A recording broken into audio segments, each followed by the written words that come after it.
મારે રોડના પ્રોજેક્ટ વિશે વાત કરવી છે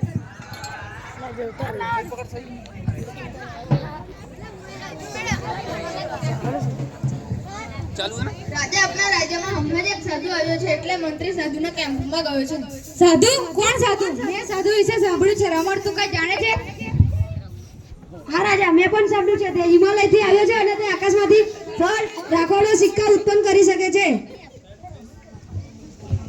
હા મહારાજ, તેના ટેન્ક બાજુ લોકોની લાંબી લાઈન હોય છે. તેને બધા લોકો ચોખા, સોનાના સિક્કા અને સૂકો મેવો વગેરે આપે છે. સરસ, મારે આ સાધુ વિશે જાણવું છે રમણ. હું જઈને તપાસ કરું મહારાજ.